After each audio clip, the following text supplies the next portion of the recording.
بہت اصرار کر رہے تھے کہ جی محرم پہ کچھ بیان ہو جائے.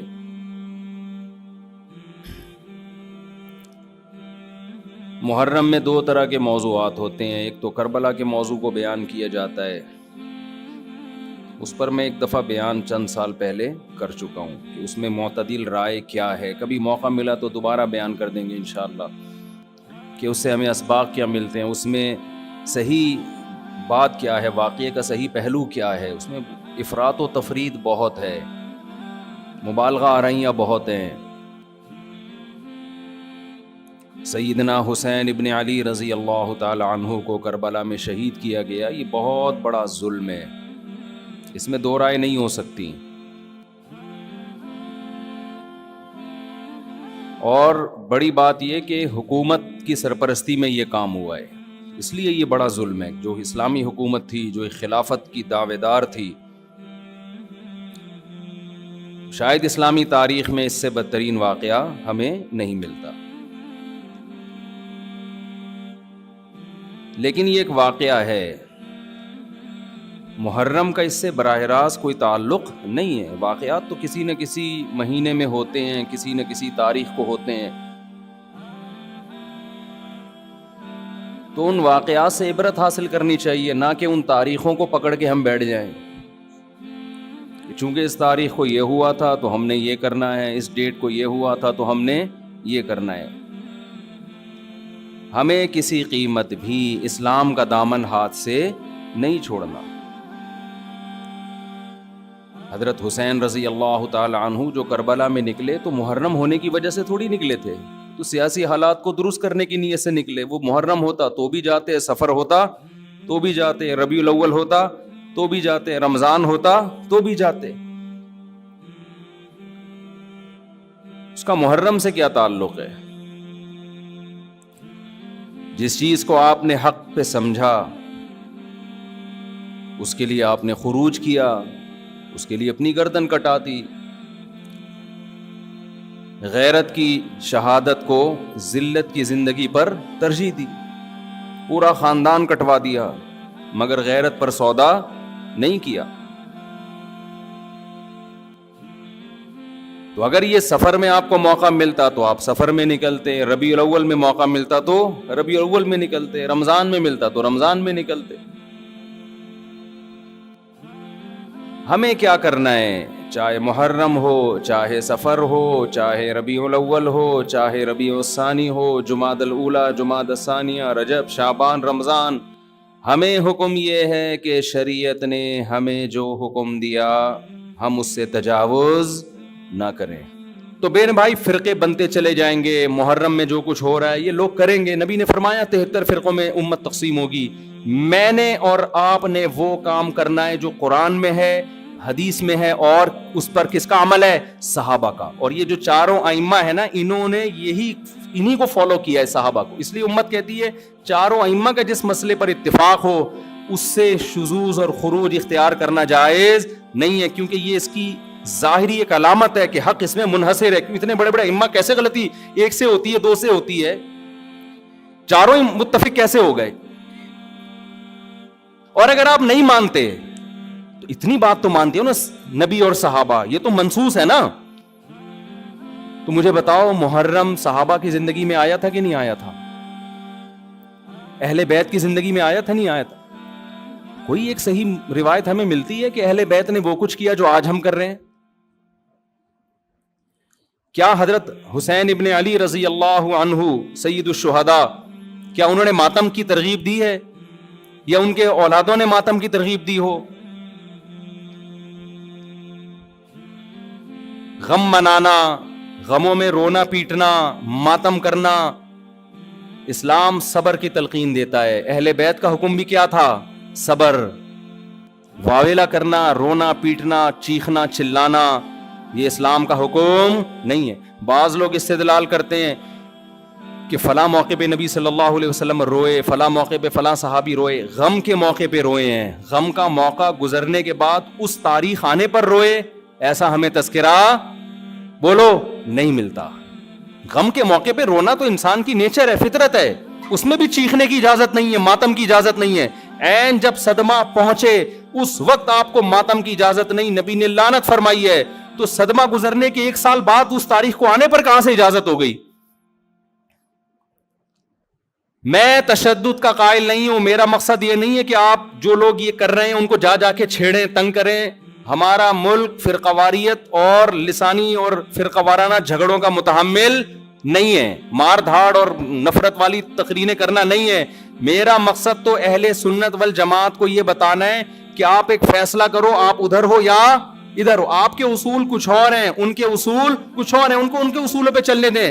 جب نبی نے کہہ دیا نا 73 ہوں گے تو 73 ہو کے رہیں گے. آپ فرقہ واریت ختم نہیں کر سکتے. آپ نے سلیکٹ کرنا ہے کہ صحیح کون ہے غلط کون ہے. آج لوگ کہتے ہیں فرقہ واریت ختم ہو جائے. میں نے کہا نہیں ہو سکتی ختم بھائی. نبی نے کہہ دیا 73 فرقے ہوں گے، کیسے ختم ہوگی؟ آپ نے سلیکٹ کرنا ہے، گائیڈ کرنا ہے کہ صحیح کون ہے. اپنے لیے سلیکشن کرنی ہے کہ ان میں صحیح کون ہے، میں وہاں جاؤں گا. آپ کے پاس بہت سارے آپشن ہوتے ہیں دنیا میں بھی، تو آپ سارے آپشن ختم کر دیتے ہو. کئی رشتہ آیا آپ کے لیے، بہت ساری لڑکیاں ہیں، آپ نے کہا یہ ٹھیک ہے باقیوں کو بم سے اڑا دو. او بھائی آپ کو جو سمجھ میں آئے آپ اس سے شادی کر لو، بلکہ اس سے بھی نہیں 3 اور سے کر لو. اور لڑکی کے پاس ایک آپشن ہے، تو بھائی جو سمجھ میں آ رہا ہے اس سے کر لو، باقی وہ دوسرا جو مرضی آپ کے بلا سے آپ کہیں اس کو مار دو، کیونکہ وہ غلط آدمی کا رشتہ میرے پاس آیا ہے، بندہ ٹھیک نہیں ہے، ابا اس کو مروا دو. ابا کہے گا بیٹا تو اتنے لوگ صحیح بھی ہیں غلط بھی ہیں، تجھے جو صحیح لگ رہا ہے وہ بتا دے، جو غلط ہے وہ اس کو رہنے دے، وہ تیرا کام نہیں ہے. دنیا میں بہت سی غلط بھی ہوتی ہیں، ان کو وہ غلط مل جائے گا. تو فرقے تو رہیں گے. حضرت عیسیٰ علیہ السلام ہی آ کے ان فرقوں کو ختم کریں گے، اور تلوار سے ختم ہوں گے یہ. اور یہ ہمیں اجازت، ہمیں بم پھاڑنے کی، تلوار چلانے کی، گالیاں دینے کی اور ایسے بیان کرنے کی جس سے نفرتیں پھیلیں، ہمیں اس کی اجازت نہیں ہے. ہمارے پاس تو جو بھی آتا ہے ہم اس کو گلے لگاتے ہیں. شیعہ لوگ بھی آتے ہیں، ہم ملتے ہیں، تمیز سے بات کرتے ہیں، اکرام کرتے ہیں، السلام علیکم. مذہب پہ بحث نہیں کرتے ہم. کیوں؟ ہمیں پتہ ہے خام خواہ کا جھگڑا ہوگا. جو سیکھنے آنا چاہے بات کر لیتے ہیں اس سے. ہم تو ہم نفرتوں کے قائل نہیں ہیں، نہ ہم تشدد کے قائل ہیں. ہم تو آپ کو یہ بتا رہے ہیں کہ آپ فیصلہ کرو کہ آپ ہو کس کیٹیگری میں. ہماری حدیث ہمیں یہ بتاتی ہے، ہمارے نبی ہمیں یہ بتاتے ہیں کہ ما انا علیہ واصحابی، جو میرے اور صحابہ کا طریقہ. ہمارے نبی پہ محرم بھی آیا، صحابہ پہ محرم بھی آیا، جو انہوں نے کیا ہم بھی وہی کریں گے. ہمارے نبی کی زندگی میں ربیع الاول آیا، صحابہ کی زندگی میں خلفائے راشدین کی زندگی میں آیا، جو انہوں نے کیا ہم بولو نا وہ کریں گے. انہوں نے کیا کیا؟ صبر کیا ہے. غم کے موقع پہ کیا کیا ہے؟ صبر کیا ہے. تو ہم بھی کیا کریں گے؟ صبر. یا ہمیں اجازت دی ہے قاتل سے قصاص لیں. حضرت حسین کے قاتل اگر آج ہمیں مل جائیں، ہم انشاءاللہ ان کو زندہ نہیں چھوڑیں گے. جب نہیں ہے ہمارے پاس، ہمارے دور میں نہیں ہے، تو اللہ سے ہم دعا کرتے اللہ ان سے انتقام لے قیامت کے دن. حضرت حسین کے خون کا بدلہ لے اللہ ان سے، اور لے گا، اللہ کیوں چھوڑے گا. لیکن اگر ہم نے اس حدود سے تجاوز کر کے ہم نے وہ کچھ کیا جو اللہ اس کے رسول کی منشا کے خلاف ہے، تو میرے بھائی جہاں قاتلوں سے سزا لی جائے گی، اللہ ہمیں بھی نہیں چھوڑے گا. کہ یہ کون سی اہل بیت کی تعلیمات تھی جس پر تم عمل کر رہے ہو. سفید لباس اسلام میں پسندیدہ ہے، ٹھیک ہے، نبی نے ہر رنگ کا لباس پہنا ہے. پسند کس کو کیا؟ سفید. وہ محرم میں بھی پسندیدہ، وہ سفر میں بھی، وہ ربیع الاول میں. جیسے ہی رشتہ میسر ہو، اسلام حکم دیتا ہے نکاح میں تاخیر نہ کرو، چاہے محرم ہو. محرم ہے تو سفر تک ڈیلے نہ کریں، سفر میں رشتہ ملا تو ربیع الاول تک ڈیلے نہ کریں. ویسے بھی میرے بھائی جس نے 4 شادیاں کرنی ہوں گی، وہ اگر ڈیلے کرنا شروع کر دے تو اس کی ہو گئی. پھر اسلام میں تو یہ کہ جلدی نکاح کرو. محرم میں بھی کریں، جو نہیں کر رہے ان کو چھوڑ دیں، اپنے ان کا فرقہ ہے، ان کا مسلک ہے، چھیڑے نہیں کسی کو. جا کے بحث نہ کریں. دفتروں میں بحثیں خامخواہ کی شروع ہو جاتی ہیں. آپ نے اپنے بارے میں فیصلہ کرنا ہے میں کدھر ہوں، میں کدھر کھڑا ہوں. جو کالے کپڑے پہننے دیں، نہ ان پہ طنز کریں، نہ ان پہ ہوٹنگ کریں. یہ جائز نہیں ہے، اس سے نفرتیں پیدا ہوں گی. جو کر رہا ہے کرنے دو. آپ کے بچے جب پوچھیں ابو انہوں نے کالے کپڑے پہنے، بولیں بیٹا ان کا فرقہ ہے، ہم لوگ اس فرقے کے نہیں. ختم ہو گئی بات. تو ابو ہم اس فرقے ہم کیوں نہیں ہیں؟ بیٹا ہم حدیث میں آتا ہے کہ ما انا علیہ و اصحابی. جب بچہ آپ کا پوچھے نا تو آپ بتائیں حدیث میں آتا ہے جو میرے اور صحابہ نے. چونکہ صحابہ نے یہ نہیں کیا تو ہم بھی نہیں کر رہے. تو بیٹا پوچھے گا پھر یہ کیوں کر رہے ہیں؟ تو بیٹا جو ان کا کام ہے وہ ان سے پوچھنے کا ہے، وہ مجھ سے پوچھنے کا نہیں ہے. اب بچہ جائے گا ان سے پوچھنے کے لیے. اس کو بولیں بیٹا جب بڑے ہو جاؤ گے نا پھر جا کے پوچھنا ابھی پوچھا تو رپلائی بھی ہوگا, اس سے کیا پیدا ہوگا؟ فتنہ. تو بچے میں کھوپڑی ہوگی تو وہ اتنی بات اس کی کھوپڑی میں انشاءاللہ آ جائے گی, 2 اور 2 4 کی طرح. پھر بچہ کہے گا ہمیں کیا کرنا چاہیے؟ اس کو بتا دو بیٹا قرآن میں صاف طور پہ لکھا ہوا ہے کہ ہم نے بنی اسرائیل سے عہد لیا تھا کہ ان احکام کو فالو کرنا ہے. بنی اسرائیل نے ان احکام کو چھوڑ کر فرقے بنا دیے. تو بیٹا قرآن میں سورہ بقرہ میں اللہ کہہ رہا ہے ان احکام کو فالو کرو, وَاعْبُدُوا اللَّهَ, اللہ کی عبادت کرو. سمجھتے ہو بیٹا ہم نے کیا کرنا ہے؟ اللہ کی عبادت. ابو عبادت کیسے کرنی ہے؟ بیٹا 5 نمازیں پابندی سے پڑھنی ہے, ٹھیک ہے نا. زندگی میں 1 دفعہ حج کرنا ہے. بیٹا سال میں 1 دفعہ زکوٰۃ دینی ہے. اس کے حکام علماء سے پوچھ لو. یہ کرنا ہے ہم نے محرم میں بھی کرنا ہے, سفر میں بھی کرنا ہے, ربیع الاول میں بھی کرنا ہے, اور ربیع الثانی میں بھی کرنا ہے. جس کا جو حکم آتا جائے. رمضان میں روزے رکھنے, حج کے ایام میں حج کرنا ہے, وہ اللہ نے ڈیٹیں ہمیں بتا دی. ابا محرم میں کیا کرنا ہے؟ بیٹا محرم میں 9 10 یا 10 11 کا روزہ رکھنا ہے. اور زیادہ روزے رکھ سکتے ہو تو سبحان اللہ, حدیث میں آتا ہے سب سے زیادہ رمضان کے بعد روزوں کا ثواب کس مہینے میں ملتا ہے؟ محرم میں ملتا ہے. بیٹا ہم نے یہ کرنا ہے. سمجھ میں آ رہی ہے بات کی نہیں آ رہی؟ اور کیا کرنا ہے؟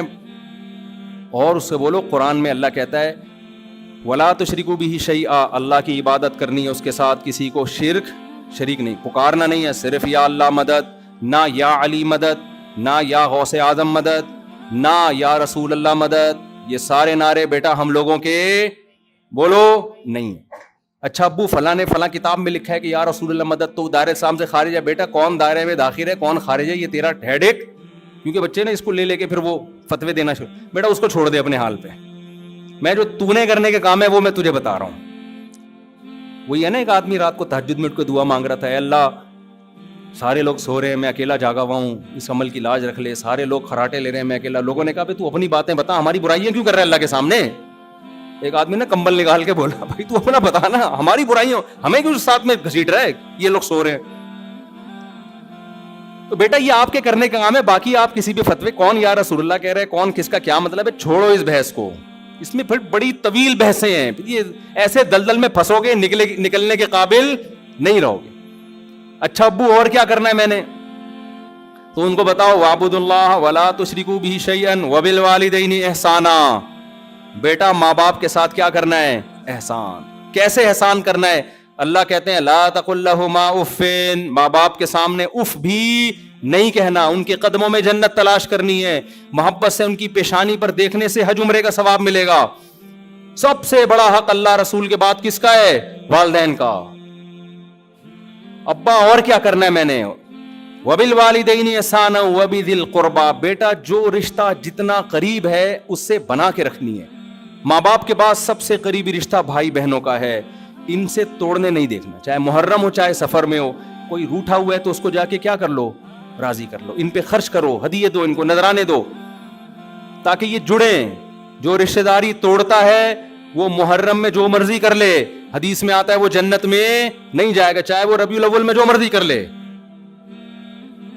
ابا اور کیا کرنا ہے؟ بیٹا رشتہ داری میں سب سے پہلا کام یہ ہے, قرآن کہتا ہے عورت کی میراث نہیں کھانا. میں مر جاؤں اپنی بہن کی وراثت اس سے پوچھے بغیر فوراً ہینڈ اوور کر دینا. سمجھ میں آ رہی ہے بات کی نہیں آ رہی ہے؟ فوراً کیا کر دینا, اس کے حوالے کر دینا میں مر جاؤں تو. ایسا نہ ہو 20 سال تک مانگتی رہے, یا آپ بولو ہم نے جہیز اتنا دے دیا تھا. اور بھی اس طرح کے حکام ہے جو سورۃ بقرہ میں ایک ہی جگہ اللہ نے وَقُولُوا لِلنَّاسِ حُسْنًا, جب بھی لوگوں سے بات کرنی ہے اچھے اخلاق سے بات کرنی, تمیز سے بات کیا کرو. بیٹا جب تم بات کرتے ہو تو لگتا نہیں ہے کہ تم نے تمیز کہیں سے سیکھی ہوئی ہے. آہستہ آواز میں بات کیا کرو, دھیمے لہجے میں بات کیا کرو. یہ تو نہ کہیں تمیز سیکھی بھی نہیں ہے, پھر اور بدتمیز بن جائے گا.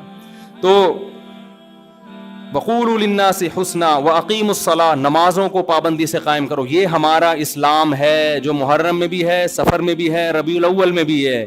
اس کے علاوہ جو کچھ ہے میرے بھائی وہ ہماری اپنی اختراعات ہیں, ایجادات ہیں, اس میں اللہ کی رضا شامل نہیں ہے.